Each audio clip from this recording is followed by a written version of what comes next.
Avant d'installer un CMS, vous devez créer une base destinée à recevoir les données du site.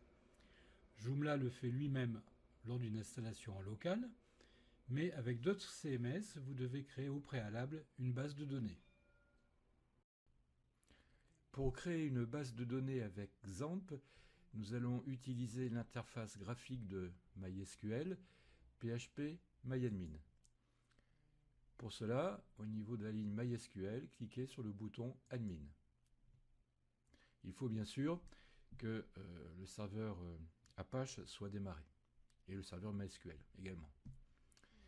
Nous avons ici l'interface de php-myadmin, qui est très intuitive. Nous avons ici base de données.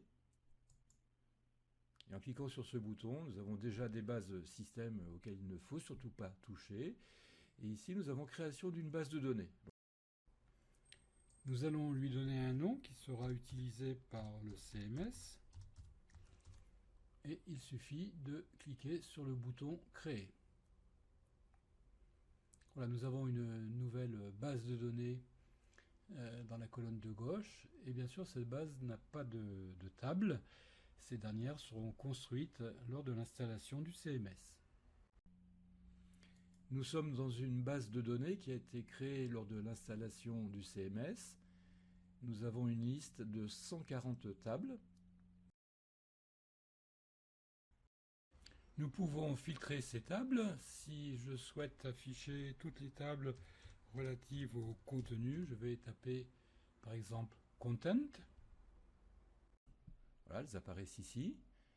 Si je clique sur Content, c'est la table qui contient les informations des articles du site, eh bien je m'aperçois que cette table est vide. Alors il va falloir se mettre au travail, ça c'est sûr. Et ce qui est intéressant ici, c'est qu'on a la ligne de commande SQL. On aurait pu taper cette ligne de commande SQL, comme je vais vous le montrer ci-après. Donc select, X from et le nom de la table. Nous allons voir l'utilisation des lignes de commande pour créer une base de données. Cliquez sur l'éditeur de script Shell. Alors, nous allons nous connecter au serveur MySQL avec la commande MySQL et les options. Alors, on va s'identifier avec notre identifiant. En général, en local, l'utilisateur est root et un mot de passe. Alors, suivant les systèmes, ça peut être également root, toujours en local. Ici, avec XAMPP, nous n'avons pas de mot de passe. Alors bien sûr, chez un hébergeur, autant le nom de l'identifiant que le mot de passe sont sécurisés.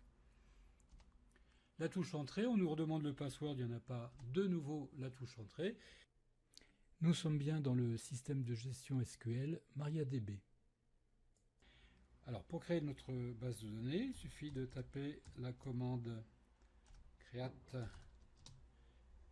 database et de donner un nom à cette base. Donc on va l'appeler tout simplement ma base. Ce sont des exemples. Point virgule. Voilà, c'est OK.